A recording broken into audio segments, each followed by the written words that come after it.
ධනාත්මක චින්තනයෙන් විශ්වයක ගනුදෙනු කරලා අපිට හැම දෙයක්ම ලබා ගන්න පුළුවන්. විශ්ව ආකර්ෂණ නීතිය law of attraction කියන්නේ මේ වෙන විට ජනප්‍රිය මාතෘකාවක්.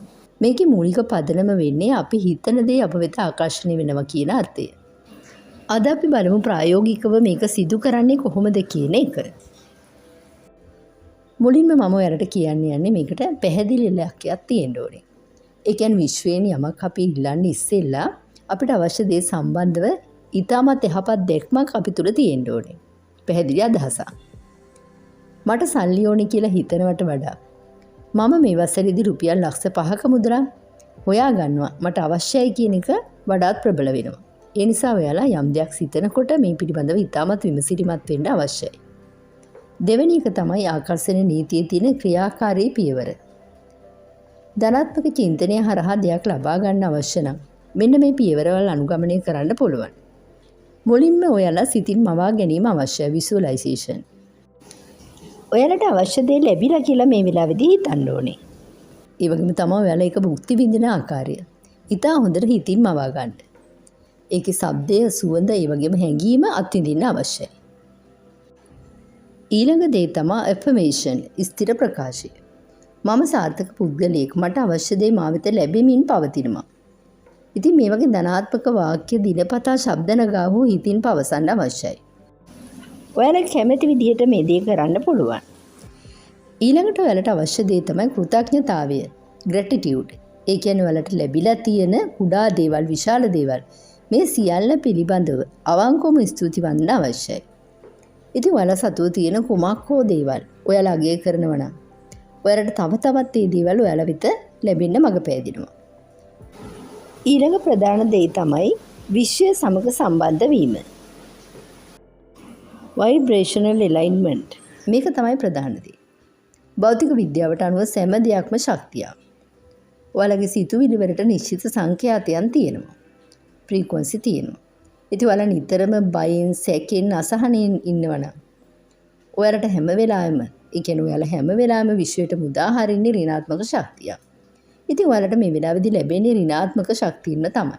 ඒ කියන්නේ ඍණාත්මක දේවල්ම තමයි. ඔයාලා සතුටින්, ආදරයෙන්, විශ්වාසයෙන් ඉන්නවනම් ඔයාලගේ මේ සංඛ්‍යාතය ඉහළ යනවා. ඒ වෙලාවට ඔයාලට බලාපොරොත්තු වෙන දේ ඉතාමත් ඉක්මනින් ඔයාලා වෙත ආකර්ෂණය වෙනවා. මේක නිකන් කාන්දමක් වගේ. ඊළඟ පියවර තමයි ප්‍රායෝගික ක්‍රියාමාර්ග, ඇක්ෂන්. ධනාත්මකව සිතූ පමණින්ම සියල්ල ඉබේම සිද්ධ වෙන්නේ නැහැ. ඔයාලා ඒ වෙනුවෙන්, ඒ ඉලක්කය වෙනුවෙන් කැපවීමෙන් වැඩ කළ යුතුයි. ඒ වගේම තමයි ඔයාලා ධනාත්මකව ඉන්න වෙලාවට විශ්වය විසින් ඔයාලට නිවැරදි අවස්ථාවක් මඟ පෙන්වීමක් සිදු කරනවා. නිවැරදි පුද්ගලයන් හරහා හරි මඟ පෙන්වීම ලබා දෙනවා. ඒ අවස්ථාවලින් ප්‍රයෝජන ලැබීම, ප්‍රයෝජන ගැනීම ඔයාලගේ වගකීමක්. ඊළඟ දේ තමයි විශ්වාසය සහ අත්හැරීම, trust and let go. ඔයා ඉල්ලපු දේ අනිවාර්යෙන්ම ඔයාලට ලැබෙන බව දැඩි විශ්වාසයක් තබා ගන්න අවශ්‍යයි. එයි තාම ලැබුණේ නැති යන සැකය නිසා සෑම දෙයක්ම දවසින් දවස ඈතට යනවා. මුලින්ම ඔයාලා මේ සැකය කියන එක සම්පූර්ණයෙන්ම අතහැර ගැනීම අවශ්‍යයි. ඔයාලට පුළුවන් අවශ්‍ය දේවල් බෝඩ් එකක අලවලා බිත්තියේ එලලා ඒ දිහා දිනපතා බලන්න. ඒ වගේම තමයි ඉල්ලපු දේ ගැන වද නොවි ඔයාලට තියෙන විශ්වාසයෙන් මේ දේ ලැබෙයි කියන විශ්වාසයෙන් ඉඳලා තමන්ගේ දෛනික වැඩ කටයුත්තක නිරත වෙන්න. මේක තමයි ඊටමත් වැදගත් ක්‍රියාපිළිවෙල. මුදල් සම්බන්ධව කතා කරනකොට මුදල් කියන්නේ, සල්ලි කියන්නේ ඉලක්කම් සමූහයක් නෙවෙයි. මේක එක්තරා ආකාරයක ශක්තියක්, එනර්ජි එකක්. මුදල් ආකර්ෂණය කරගන්න නම් මුදල් සම්බන්ධයෙන් ඔයාලගේ හිතේ තියෙන පැරණි ඍණාත්මක ආකල්ප ඉවත් කරන්න ඕනේ. ඉතින් ඔයාලා තුල ධනවත් මානසිකත්වයක් ඇති කරගන්න ඕනේ. ඒ කියන්නේ වෙල්ත් මයින්ඩ් සෙට් එකක් ගොඩනගා ගන්න අවශ්‍ය වෙනවා.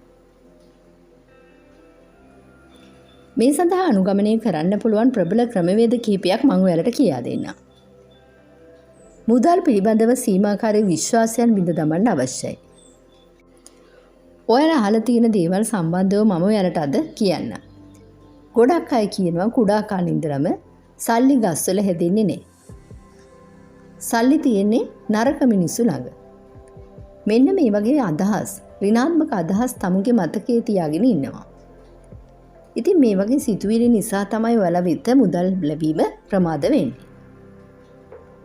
මුදල් කියන්නේ යහපත් ජීවිතයක් ගත කරන්න වගේම අනිත් අයට උදව් කරන්නට ඇති මෙවලමක් කියලා අපි දැනුවත් වෙන්න ඕනේ. ලෝකේ ඕන තරම් මුදල් තියෙනවා. ඉන් කොටසක් අනිවාර්යයෙන්ම අපිට උරුමයි කියන විශ්වාසයෙන් ඉන්න ඕනේ. ඒ කියන්නේ abundance mindset එකක් වෙලා හදා ගන්න ඕනේ. මුදල් කියන්නේ කාන්දමක්. ස්ථිර ප්‍රකාශයක් විදිහට අපි මේක හිතා ගන්න ඕනේ. මුදල් කියන්නේ කාන්දමක් කියන ස්ථිර ප්‍රකාශය. මුදල් ආකර්ෂණය කරන්න ඔයාලට සබ්කොන්ෂස් මයින්ඩ් එක මුදල් වලට හුරු කරන්න ඕනේ. අපේ තියෙන සබ්කොන්ෂස් මයින්ඩ් එක මුදල් වලට අපි හුරු කිරීම ඉතාමත් වැදගත්. ඒ කියන්නේ දවස ගානේ අපිට නැගිට්ටට පස්සේ අවදි වුණාට පස්සේ වගේම නිින්දට පෙරත් මෙන්න මේ විදිහට අපි කියන්න ඕනේ. මම හිතා පහසුවෙන් මුදල ආකර්ෂණය කරගන්න කාන්දමක්. විශ්වයෙන් මා වෙත නොනැවති මුදල් ගලාගෙන එනවා. මම ධනවතෙකු වීමට සුදුසු කෙනෙක්. ඊළඟට අපි the power of gratitude ඒ කියන කෘතඥතාවයේ බලය තහවුරු කරන්න ඕනේ. ඔයාලා ළඟ මේ වෙලාවෙදිත් මුදල් ප්‍රමාණයක් තියෙනවා නම් ඒ කියන්නේ පොඩි මුදලක් හරි තියෙනවා නම් ඔයාලා ඒ පිළිබඳව විශේෂයෙන්ම ස්තුතිවන්ත වෙන්න ඕනේ. මේක තමයි කාටවත් කරන්න බැරි දේ. ඒ නිසා මේ දේ අනිවාර්යෙන් කරන්න පුරුදු වෙන්න. ඔයාලා ගොඩක් වෙලාවට බිල්පතක් ගෙවෙන වෙලාවට ඒකට බැනලා තමයි ගෙවන්නේ. මේ වගේ මුදල් නාස්ති වෙනවා, බිල වැඩි, මේ වගේ දේවල් නිතරම පවසනවා. ඉතින් මේ දේවල් කියන්නේ නැතුව ඔයාලගේ අතේ තියෙන මුදලට ස්තුතිවන්ත වෙලා මේ දේවල් ගෙවන්න අවශ්‍යයි. මේ වෙලාවේදී ඔයාලගේ හිඟකම වෙනුවට පොහොසත්කම තමයි විශ්වයට මුදාහරින්නේ. ඒ වගේම ඔයාලගේ පර්ස් එක, බෑග් එක ඉතාමත් පිළිවෙලට තියාගන්න අවශ්‍යයි. මුදල් වලට ගරු කරලා. මුදල් පිළිවෙලට නෝටු ටික පිළිවෙලට ඒ තුල තැන්පත් කිරීම අවශ්‍ය වෙනවා. ප්‍රධානම දේ තමයි සිතින් මවා ගැනීම, විෂුවලයිසේෂන් ටෙක්නික්. ඉතින් දිනකට විනාඩි 5ක් ඔයාලා ස්පියාගෙන ඔයාලගේ බලාපොරොත්තු වෙන මුදල් ප්‍රමාණය ඔයාලගේ බැංකු ගිණුමේ තියෙනවා කියලා හිතින් මවා ගන්න අවශ්‍යයි. ඉතින් ඒ වෙලාවට ඔයාලට මුදල් ලැබුණාම ලැබෙන සතුට, දැනෙන සතුට, සහනය හැබැයි විදිහටම අත්විඳින්න ඕනේ. ඒ වගේම තමයි සල්ලි ලැබුණට පස්සේ ඔයාලට කරන්න පුළුවන් පළවෙනි දේ. අදින පළදින ආකාරය. යන්නේ ඉන්න තැන් මේ හැම දෙයක්ම සිතින් දකින්න අවශ්‍යයි. ඔයාලා දන්නේ නැති වුණාට විශ්වෙන් තවත් කොටසක් තියෙනවා. මේ කොටස තමයි පරිත්‍යාග කිරීම. විශ්වයේ නීතියෙන් වෙන්නේ දෙන දේම නැවත ලැබෙන බව. ඉතින් ඔයාලා සතු දෙයින් ඉතා සුළු ප්‍රමාණයක් අවශ්‍යතා ඇති අයෙකුට පරිත්‍යාග කරන්න අවශ්‍යයි. ඉතින් මේකෙන් විශ්වයට සුබ පණිවිඩයක් යන්නේ. ඔයාට අන් අයට දෙන්න තරම් ප්‍රමාණවත් මුදලක් තියෙනවා කියන එක කොයි විදිහට සිහියට ගන්න ඕනේ. ඒ කියන්නේ වලට ලැබෙන මුදල් වලින් යම්කිසි මුදලක් පරිත්‍යාග කරන බව සිහියට ගන්න ඕනේ. ඒ වගේම තමයි අවස්ථාවන් කෙරෙහි අවධානයෙන් සිටින එක. ධනාත්මකව හිතන වෙලාවට මුදල් ඉපයන්න පුළුවන් අලුත් අදහස් අවස්ථාවන් ඔයාලගේ මනසට ගලාගෙන එනවා. ඒ අවස්ථාවන් මගහර ගන්න නැතුව කැපවීමෙන් වැඩ කළ යුතුයි. විශ්ව දොරවල් විවෘත කරන වෙලාවට ඒ දොරෙන් නැතිවුල් වෙන එක ඔබ කරන්න අවශ්‍යයි. ඒ වගේම ඔයාලා හොඳින් මතක තබා ගත යුතු දෙයක් තියෙනවා. ඒ මොකක්ද? ඔයාලා සල්ලි නෑ කියලා කියන හැම වතාවකම මුදල් ඔයාලගේ ඈත් වෙලා යනවා.